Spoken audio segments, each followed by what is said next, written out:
Now, before we begin today's session, hope you and your family are safe and well. In this time of uncertainty, we're so thankful that you've chosen to spend some of your time with us to continue learning from the collective knowledge of our NYU community. The NYU Alumni Association represents nearly 600,000 alumni all over the world. And on average, we host nearly 700 events annually to connect you with your alumni community and with NYU, many of which are hosted by our NYU Alumni Club in Israel, one of the co-sponsors of tonight's program. In light of the current global crisis, we have moved all of our programming online, and we are pleased you are joining us for today's session. Today's session features journalist and NYU Tel Aviv faculty member Linda Gradstein, and will be moderated by the director of NYU Tel Aviv, Benjamin Hary. If you have questions during the session, please enter them in the question box on your screen. We will get to as many questions as we can at the conclusion of the program. Thank you for joining us. Benny and Linda, please unmute and turn on your cameras. I think you need to turn on my camera.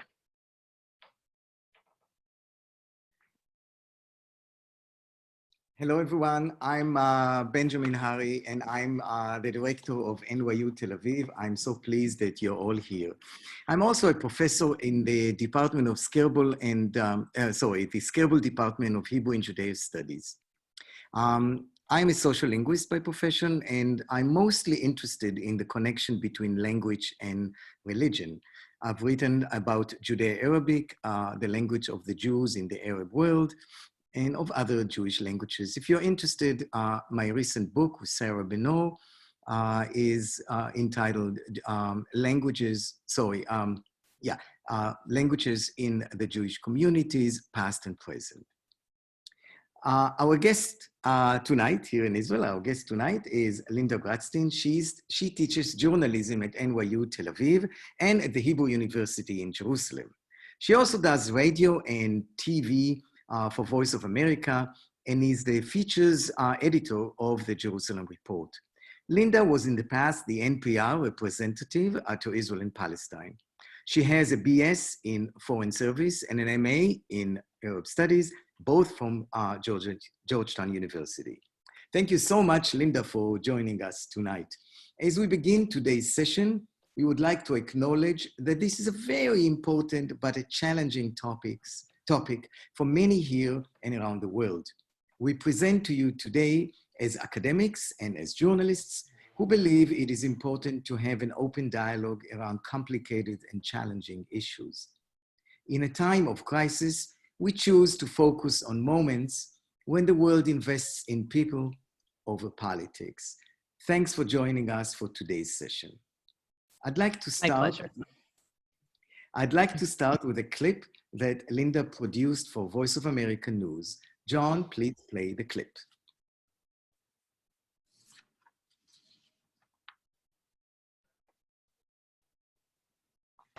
An empty plaza outside Damascus Gate shows just how different this Ramadan will be because of coronavirus. It's usually crowded with shoppers buying food and new clothes for the holiday. And the Al-Aqsa Mosque, Islam's third holiest site, which is usually filled with thousands of holiday worshippers, is also nearly deserted. Muslim clerics say people must stay home to stop the spread of the virus. With Corona, the situation has changed. The Muslim religious authorities said, pray at home to preserve human life, because people are more important than anything, more than the Kaaba in Mecca, more than Al-Aqsa, than anything. These places will still be there, but if a person dies, that is permanent. He added that Islamic practices like washing before prayer can help protect against corona. In Islam, we use a lot of water. We wash our hands at least 10 times a day, even more. We wash our hands before every prayer, and we even have rules about how to use the bathroom. That is why there is so little corona among Muslims, because we wash all the time. Ramadan traditionally features large family gatherings, so social distancing is especially difficult during this time. But public health groups and doctors warn it's essential. To meet this distancing, this is a major problem. It's not just staying at home. It's staying at home, eating alone, not meeting, grandma and grandpa, not meeting other family relatives, not meeting other, even friends. So this is a lot of regulations. The scarcity of pre-holiday shoppers in the Arab neighborhoods of Jerusalem shows that the coronavirus is taking an economic toll. Ramadan is going to be difficult this year. We don't have work and we don't have money. I have 6 grandchildren. I want to buy them toys and new clothes for the holidays, but I haven't had work in 2 months. Everyone is supposed to stay home. It's a little sad. But religious leaders say the real meaning of Ramadan is saving lives and getting closer to God. Linda Gradstein for VOA News, Jerusalem. Thank you. And this is an opportunity to welcome our viewers who celebrate Ramadan Kareem, Kul Sana wa Antum Khair. So, Linda, what has Ramadan been thus far this year in our area? So far, it's been very, very quiet. Usually, Muslims who are observing Ramadan fast during the day, and then in the evening, they have big parties with lots of family and friends. They have big meals called iftar, which is the breaking of the fast. And then the feasting goes on into the night. Often up until the pre-dawn prayers. And this year, because of Corona, everybody is staying in their own home. There's none of these large gatherings. The mosques are all closed, so people are praying at home, which is something that never happened before. So it's a very, very different kind of holiday than in the past. Very interesting. I want to move to another topic, which is quite interesting in Israel, and it's the health system in Israel. And before we start, I'd like John to show us a little clip that went viral in Israel.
Thank you, John. Linda, can you say a few words about this clip and contextualize it, and maybe I'll comment on it later? Sure. Arab citizens of Israel make up about 21% of the population. And in the health system, they're especially integrated. The latest statistics say that 21% of the doctors, 30-something% of the nurses, and almost half of the pharmacists are Arab citizens of Israel. And I think what's kind of unique about this conflict, that's nothing new. In other words, they've always been part of the health system and the hospitals are really very much integrated, and there are Arab doctors and nurses everywhere. But this is the first conflict that the Arab citizens of Israel haven't been seen as a fifth column, and in fact have been seen as allies of the Jewish majority. And I think it's beginning to change attitudes. In the past, while certainly some on the right in Israel would say that Arab citizens who in Israel, who even though they have, they vote for the Knesset and participate politically, but they're a potential fifth column. And that if it ever comes down to a choice of their loyalty to the state of Israel or their loyalty to the Palestinians, they might choose the Palestinians. Now there's a sense that everybody is in it together. And I think it's beginning to really change attitudes towards Arab citizens of Israel in terms of seeing them as full partners. For the Arab citizens themselves, I think it's continuing a process of Israelization that had already been underway before this. And can you say something about the clip and contextualize it? So what's interesting about the clip is that it focuses on the Arab citizens who work in the health system. And, it shows you that underneath the mask, once they take off the mask, and what we didn't see was the names, they're all Arab names. and that, I think the idea, it was seen by about 2 million people. Israel has a population of 9 million, so that's quite a significant amount of people who saw it. And I think there was a sense that that Jewish Israelis and Arab Israelis are kind of together in the fight against Corona. And the fact that this was made by a Jewish organization, but the fact that it was even made, I think it shows just how much attitudes have changed and how positive Arab citizens of Israel are being seen in this fight against Corona. Yeah, that's a very good contextualization of the clip. I don't really want to spoil the party, but I do have to say that it was prepared by a Jewish NGO with very good intentions. However, I cannot comment on the fact that there's hardly any Arabic in the clip. They really missed an opportunity to do everything in 3 languages. The names are only in Hebrew and not even in English. So it was hard for people who don't know Hebrew to understand that these are all Arab names. And I think they should have put a little bit more effort into making sure that Arabic is present in the clip and not hidden. Only in the last scene, we see some Arabic. So not everything is perfect, but well, we live in. And I want to move on to, we've talked about the Palestinians who are citizens of Israel, or as you said, the Arab citizens of Israel. They are called, and they call themselves differently. It's not one term fits all, and it's even the terms are politically loaded. But and maybe in the Q&A we can talk about it if people ask.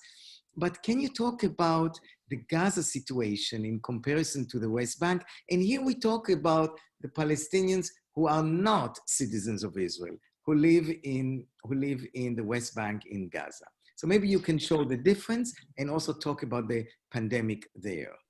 Sure. So first of all, there's a difference between the West Bank and Gaza. The West Bank is under Israeli control, except for about 20% of it that is under control of the Palestinian Authority, while Gaza is under the control of Hamas. Israel does not have any settlements in Gaza. So let's talk first about Gaza. Gaza has 2 million people. The World Bank has said that by this year, by 2020, Gaza will not be livable. There's very little clean water. The health system is really failing. The situation in Gaza is extremely difficult. The only way to get out of Gaza is either through Israel or through Egypt, and the travel is very limited. That said, the pandemic has really not been found in Gaza. There have been only about 12 cases, mostly of people who came back to Gaza. There was from Pakistan and from other places, and they were put under quarantine. Israel, interestingly, has been helping Gaza to a certain degree. Israel sees Hamas, as does the United States, as a terrorist organization, and yet Israel has provided some medical testing kits and has trained some Gaza doctors in what to do in terms of the pandemic. So far, though, it has been very, very limited in Gaza, and there was concern, and there still is some concern, that if it starts to spread in Gaza, it could really be a problem because the conditions are so difficult there and so crowded, and there's such a high level of poverty. In the West Bank, which has about 2.5 million Palestinians, much more spread out, there is a health system that is functioning and that is quite good. So far, the Palestinians, in fact, have been very, very strict about a lockdown. Just today, the Palestinian Prime Minister, Mohammed Shtayyeh, announced that they were extending the state of emergency and the lockdown for another month. It comes as Israel is lifting a lot of restrictions. Israel is beginning to reopen schools and workplaces and even malls and open markets and things like that. The Palestinians are still keeping everything very closed. The latest statistic that I saw was that there were about 362 cases in the West Bank, and there have been 2 deaths. So again, it's been very contained in the West Bank. Palestinians have said that Israel really needs to do more in terms of helping them, that it hasn't done enough.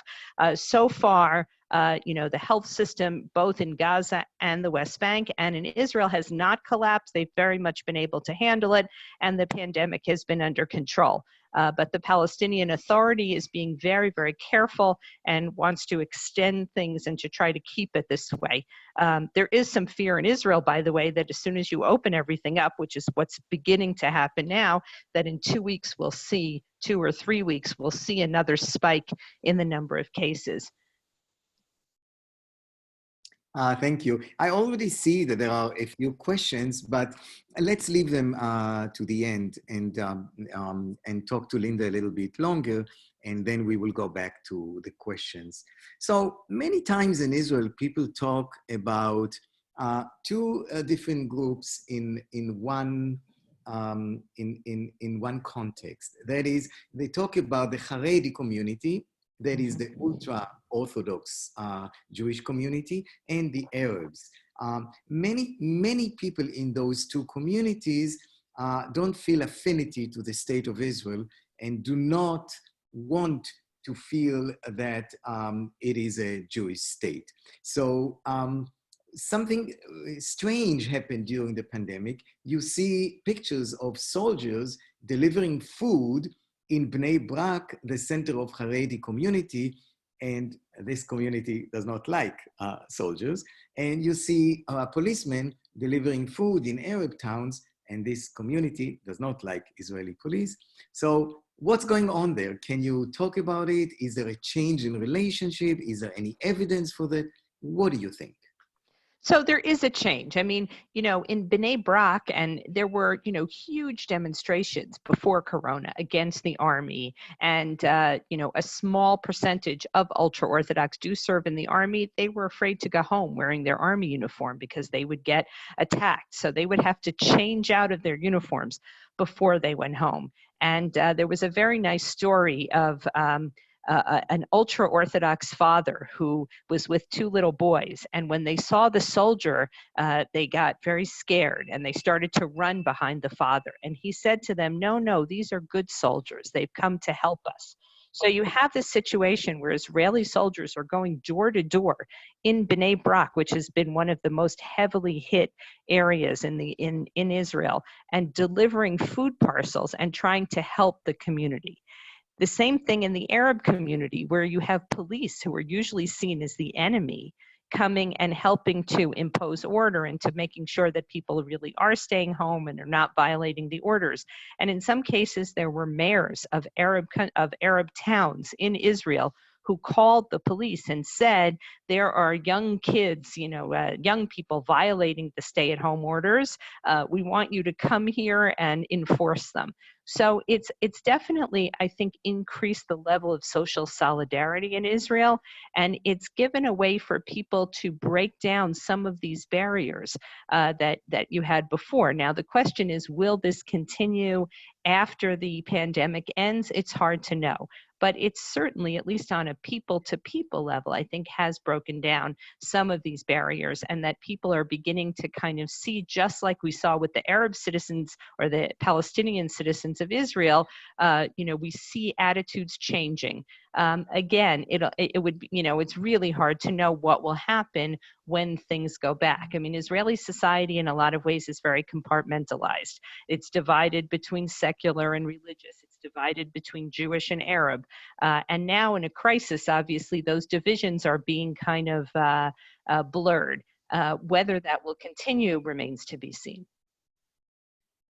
2 more questions, and then we move to Q&A. How will the new Israeli government, if in fact we have done, we're still not sure, affect relationships between Jews and Arabs? What are the possibilities and what are the actually risks and the dangers? So this new government is what's called a unity government. In fact, the Supreme Court is currently discussing the legality of it, because it's going to be headed by the current Prime Minister, Benjamin Netanyahu, who is facing a series of corruption allegations. His trial was supposed to start just when the pandemic started. It's now been put off until later this month. And the question is, how can legally, can a prime minister be under indictment and run the country at the same time? it appears that the Supreme Court will say that that's legal. So the government will go ahead, and it's a unity government between Netanyahu's Likud party and there is another, sorry, Linda, there is another obstacle. We're not sure that the Supreme Court will actually approve the agreement. The agreement looks legally. Well, they're going to change apparently the agreement. They're going to make some changes in the agreement, but I think it's going to go through, and either by the end of this week or early next week, we will have a government after, 3 elections, and basically a stalemate for the past year. Netanyahu's partner is a former chief of staff, Benny Gantz, who's new to politics. His blue and white party actually got the most seats in government. And he sort of had 2 options. He could have created a minority government with the Arab parties supporting Israel from outside. Instead, he went with Netanyahu, which disappointed a lot of his voters because his whole campaign was built on anybody but Netanyahu. Now, part of the government guidelines say that Israel can annex parts of the West Bank according to the Trump plan, whether or not the Palestinians agree and whether or not there's progress towards a Palestinian state. Now, if that happens and Israel does annex at least part of what's called Area C, Area C is the 60% of the West Bank that's under complete Israeli control. If that does happen, that would cause a crisis in relations with the Palestinians. It would cause a crisis in Israel's relations with Jordan. And so any progress that we may have seen here, or any, social solidarity or any kind of blurring of some of these boundaries that we've seen will kind of be very difficult to maintain. There will be a tremendous amount of anger among the Palestinians. That's a big change in American policy, by the way, which until President Trump has always been that the West Bank, the future of the West Bank and Gaza must be decided according to negotiations, and that Jewish settlements in the West Bank are illegal. A couple of months ago, President Trump said that those settlements are not necessarily illegal, and I think that Netanyahu feels he wants to try to move ahead with the annexation as soon as possible, given the fact that President Trump may not win another term. So it's going to come to a crisis probably sometime this summer, and it will certainly lead to a crisis between Israel and the Palestinians. Thank you. And the last question, is it really possible that cooperation during the pandemic between Jews and Arabs within Israel, I'm not talking now about the West Bank and the Gaza, within Israel, will continue even after the crisis passes? And let's hope it passes soon. We want that. So there's a very sort of photo that went iconic at the very beginning of the crisis. John, can you put up that photo? That I think says a lot about what's going on. And this is 2 medics, a Jewish medic who's praying facing Jerusalem, and a Muslim Bedouin medic who's praying facing towards Mecca. And it was, it captured something. And I think it kind of captured people's hopes and wishes that things can be different. I think that there is a sense that both Jewish Israelis and Palestinian Israelis want a different future. They want to work together. Palestinian Israelis do say that there is a pattern of discrimination against them, and they want that to change. But I think when you have photos like this, and when you have things like that clip that showed the way that Palestinian Israelis are fighting the corona and are putting their own lives and their own families at risk in order to do so, I think there could be a change in how these 2 groups within Israel view each other. Thank you, Linda. This is wonderful and enriching. And let's open now. We have 10, 15 minutes, and let's open for some questions. And I'll start according to the order we received them. So the first question is about the clip that we showed before with the Arab medics. And the question is, who produced the clip? And I think we alluded to it, but you can still repeat it. And what is the indication that attitude indeed changes? Okay, so the clip was produced by a left-wing Jewish organization called New Horizon, and it obviously had a political goal as well, to get Israeli Palestinians more involved in the process and to sort of legitimize it. I mean, that's one of the things that happened in the last election. The voter turnout among Palestinian Israelis was the highest that it's ever been. And in fact, the Arab Joint List, which is a joint list of 4 different political parties, won 16 seats in the 120 seat Knesset. So it's still not quite 20%, which is what their representation would be in the population, but it's significant. And that's a significant block, 16 seats. And there was even talk, the head of the bloc is named Ayman Odeh, and he was talking about perhaps even joining the government, which is something that has never happened in Israel's history. In the past, they have supported it from outside. Polls show that there is a change in relations between, in how Jews look at Arabs and how Arabs look at Jews. Polls, now again, they're early polls, and this is still the beginning of Corona, but I think that these are processes that have been going on for a while. In other words, the medical systems have been integrated for a long time. There are more Palestinian Israelis in high tech than before. So I think that they're kind of coming in. Universities have a lot of Israeli Palestinians. So I think that polls show that both an increasing level of solidarity with the Israeli state among Palestinian Israelis and favorable attitudes by Jews towards Palestinian Israelis. Thank you. Thank you. At the beginning of your description, I think answering to question 2, you talked about Israelization. So the viewer is asking, what is Israelization? What do you mean by that? I think what I mean by Israelization, so there's always a sense among Palestinian Israelis that, for example, many of them in past elections did not vote, kind of as a protest against what they saw as a pattern of discrimination against them.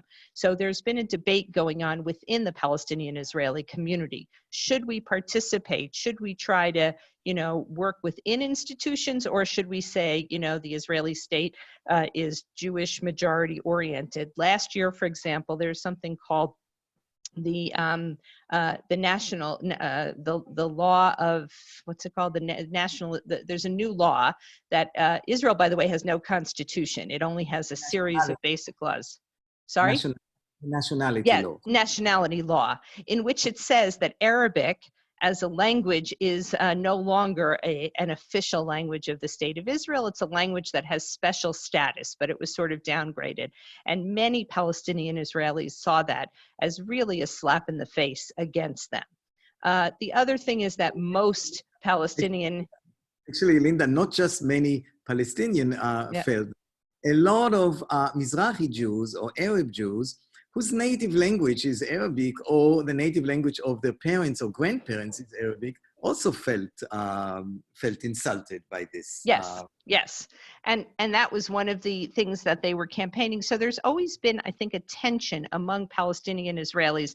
Should they try to join the government and work for change within the government, or should they say, we don't want to have anything to do with the Jewish state? For example, Palestinians in the West Bank and Gaza, there's a movement called anti-normalization, not to cooperate with even left-wing Israeli organizations because it's normalizing or sort of accepting the Israeli occupation of the West Bank. Now, within the borders of Israel, I think what's changed is that Palestinian Israelis say, we are part of this state and we are going to demand our rights within, any legal way that we can. Thanks, Linda. One viewer is saying, I'm a health professional. We need to remember that the 20% of the Israeli population that is not Jewish is a mixed population. They are called Arabs by Israelis because their native language is Arabic, but they are Muslims, Druze, Christians, Bedouins, and other smaller ethnic groups. For my professional interactions, many do not consider themselves to be Palestinian Arabs. How do you think this affects the dynamics now and possibly in the future? Well, the majority, first of all, the Christian population is only about 2%. So many of the Christians have either emigrated to other places. So it is a majority Muslim population. The question is correct in that, for example, the Druze minority does serve in the Israeli army and does not consider themselves Arab. But the majority continues to be, the majority is Muslim. And I think the majority of themselves, they call themselves Israeli Palestinians. So I agree that there are smaller groups, but I think the majority still is Muslim Palestinian. Thanks. I'd like to thank you, Linda, for the inspiring presentation and brilliant answers. Thank you. I paid them in advance. Yeah. I don't even know who it is. So how do you see the post-outbreak economic crisis affecting the state of Israel?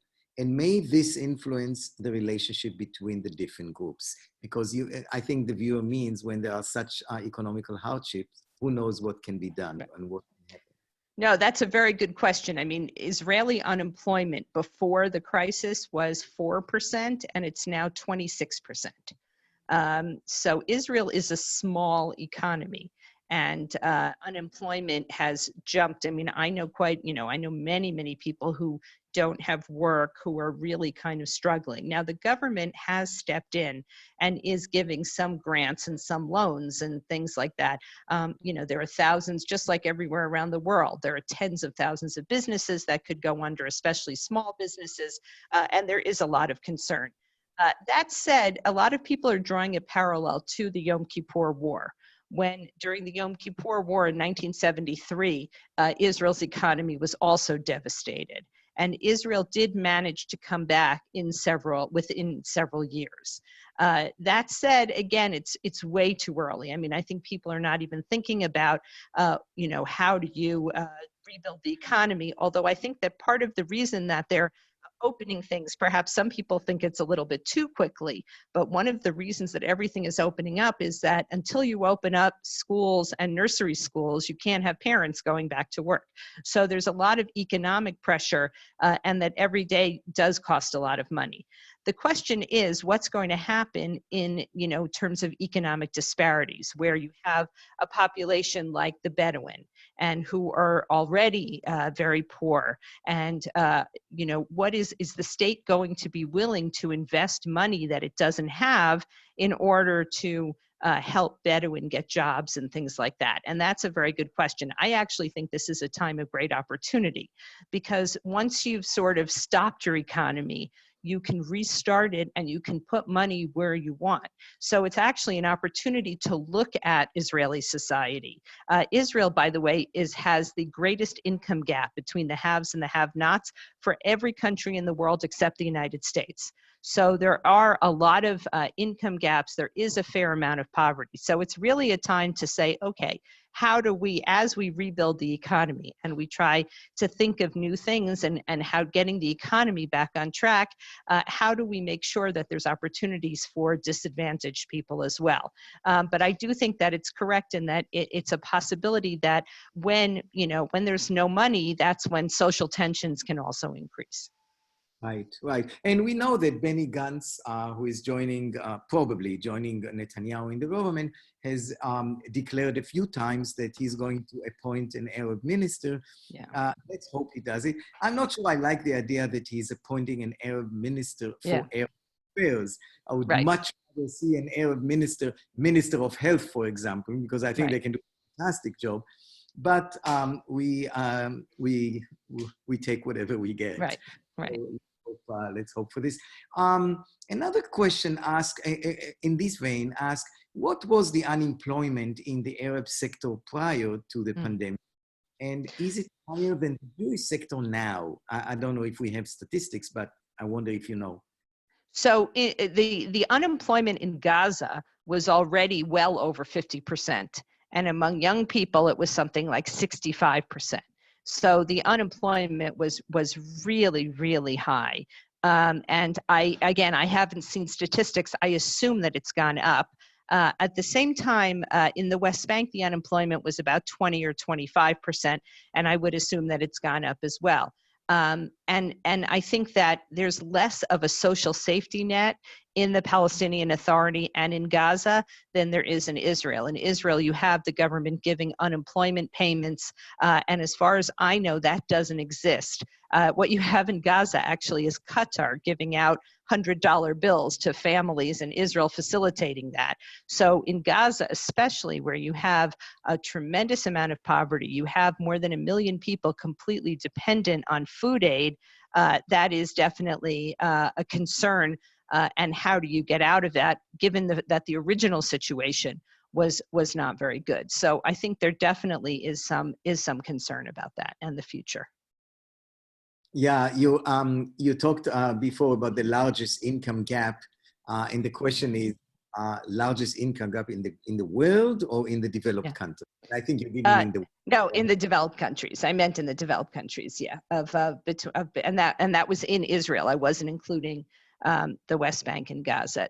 I'd also just like to mention briefly that I mentioned that the West Bank is divided into A, B, and C. In Area C, which is completely controlled by Israel, there are still about 35,000 Palestinians, mostly Bedouin, and they're completely falling between the cracks because according to the Oslo Accords, the area is controlled by Israel, but they're supposed to get health services from the Palestinian Authority, and they're not getting any health services, which includes, that means there's been no corona testing, there's been, nothing made for them.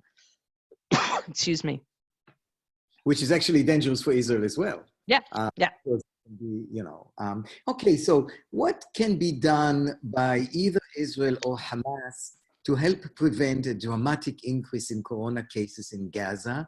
And to what extent can Israel contribute? That's a very good question, I think.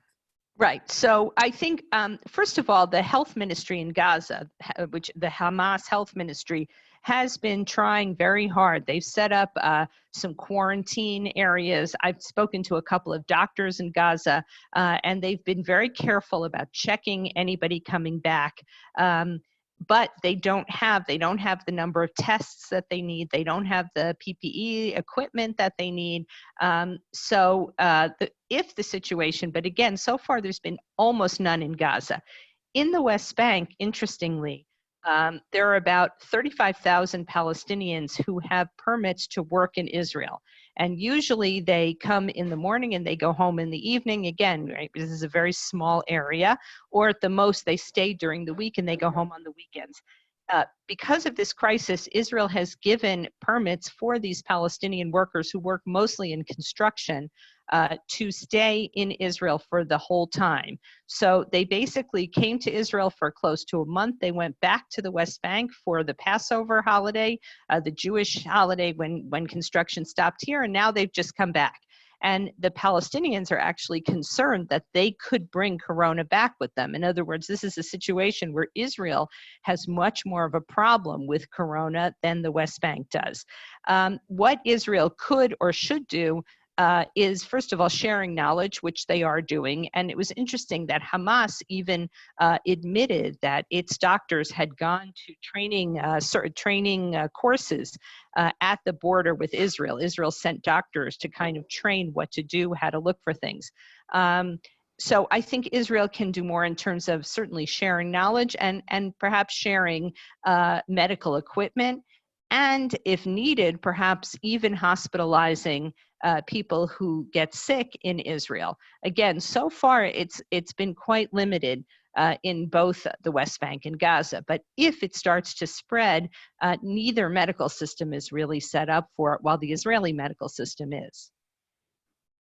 Yeah, thank you. To another topic, and we are nearing the end, so we have time for one or two questions.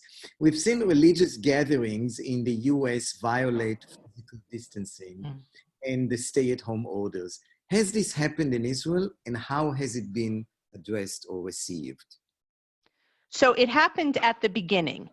In Bnei Brak, which we spoke about earlier, the ultra-Orthodox neighborhoods. And there was one rabbi who basically said that it was more important to study Torah than to listen to the government, and that studying Torah would save people from corona. The Israeli police actually have been the Israeli government has really cracked down on these gatherings and has really stopped them. With everything was closed. On the Arab side, all the Christian churches were closed. All of the mosques were closed. So I think, in fact, with the exception at the beginning of some of these ultra-Orthodox, although we didn't see things like we saw in the United States and with these funerals, for the most part, religious leaders have understood how serious the threat is and have actually played a very supportive role in getting their followers to stay home and to follow the orders. Thank you. Another economic question: who is providing PPE to citizens? Government, private organizations, donors? So that's actually a very good question. There is not, so the law is that Israelis, when you leave your house, you have to have a mask with you. And the government is not providing that. People have to buy them themselves. The hospitals had a real shortage of PPEs. And in fact, many, even now, doctors are given one surgical mask for an entire day, which means that if they come in contact with a corona patient at the beginning of their shift, they could possibly be passing it on. So there has been a lot of donors have provided things. Israel even had the Mossad get involved in trying to, there's kind of a worldwide race now to come up with enough PPEs for everybody. The Mossad apparently got the wrong things, I've heard from people. They got the wrong size swabs for the tests, and you know, the Mossad should go back to doing what it does and let the government deal with, the health ministry deal with this. But in terms of what people themselves need, they need a mask or even a bandana, they were told. And I think there's kind of a sense in Israel that the crisis has passed. And now everything is opening up, but you do still see most people with masks. And I mean, according to the law, you have to wear a mask except when you're exercising. But there were certainly reports. I mean, you're in Tel Aviv, Benny, I'm in Jerusalem, but I saw pictures last weekend from the promenade along the beach in Tel Aviv, and it was crowded with lots of people, and many of them were not wearing masks. I just came back from a run in the park, and even people who exercise were wearing masks. So I was very pleased. I actually saw it. But you know, both things happen. So you are 100%. There are a few questions, and this will be the one before last. There are a few questions about the Middle East in general. And I think I can read one question here that captures the others as well. Can you speak more about how the pandemic has impacted relationships between Israel and Arab nations that are predominantly pro-Palestinian, in quotation mark? Has there been an increase in cooperation between Israel and Arab countries to help bring aid to Palestinians? For example, is Qatar sending medical equipment via Israel to Gaza? Do you think this will open future dialogues between Israel and its neighbors and lead to a more regional cooperation? So first of all, Israel has peace treaties with Jordan and with Egypt, but as far as I know, has not been supplying aid or equipment. I mean, Israel doesn't even have enough for itself, so there hasn't really been. In terms of Qatar and Gaza, Qatar has been supplying money to Gaza and also some equipment, PPE as well. One of the interesting things is that every year there are these new TV series produced for Ramadan in the Arab world. And that's the big, you know, it's their sweeps where, you know, everybody sits around after dinner and watches TV. And this year, for the first time, there has been one produced in Saudi Arabia that actually shows Jews in a positive light and refers to Jews as having Kuwait Jews. It's set in Kuwait around 1948. And there's been some criticism of it, saying that it shouldn't show Jews in such a positive light. And their response has been, well, it doesn't show Israel in a positive light, it shows Jews in a positive light. But that said, I think there is some, but I don't think it has to do with Corona. In other words, even before, there were definitely warming ties between Israel and Gulf countries, Saudi Arabia, the United Arab Emirates. And I don't see, and in fact, I think that, you know, to go back to the earlier question about the new government, if Israel does go ahead and annexes the parts of the Jordan Valley, which is the area that runs between the West Bank and Jordan, that would start a crisis in relations with Jordan. And Jordan already is facing an economic crisis. And the king kind of might use that as a way to rally support against the peace agreement with Israel. The peace agreement in Jordan is not popular at all. And in the past, we're just lost. Okay, good. Can you repeat the last sentence? We lost yes, you. I said in the past you've seen anti-Israel demonstrations in the streets of Jordan. And if Israel does annex parts of the West Bank, that's something that's very likely to happen again. So there are quite a few comments, Linda, that praising you. And so I'll read the one that has a question. I recall Linda's name in my listening to NPR over the past 30 years. Where, that is, which media outlets can we hear Linda reporting commentary in the current time frame? Oh, thank you very much. So you can either read the Jerusalem Report, which is a magazine that I'm the features editor of and that I write for, or Voice of America, and the website is voanews.com, or you can come and take my class at NYU Tel Aviv, right, Benny? Yeah, I would love that. So I'm sorry we couldn't get to all the questions, but I get hints from everywhere that we need to finish. I'm going to call John to come on, and I think he'll tell us that this has been recorded, and he'll tell us where we can find it. And thank you, everybody, for joining us. We really appreciate it. Thank you from NYU Tel Aviv. John. John, you're frozen. It was a pleasure. So, oh, sorry, am I back? Okay. Yes. Great. So thank you, Benny and Linda, for doing this. It was a pleasure to have you. And thank you to all the partners who helped make this happen. So up on your screen is our next event, which is on May 26th, hosted by the head of our NYU Alumni Club in Israel, Oded, and one of our other faculty members, Nir Suk. So make sure you sign up for that. And also, if you want to watch this again or share it with friends, it will be on our alumni website in just a few days. The recording will be available to rewatch. So thank you again. Have a wonderful day. Have a wonderful afternoon wherever you are in the world. And we'll see you soon. Bye-bye. Thank you very much, everybody. Thank you. Have a wonderful day, evening, wherever you are. Bye-bye.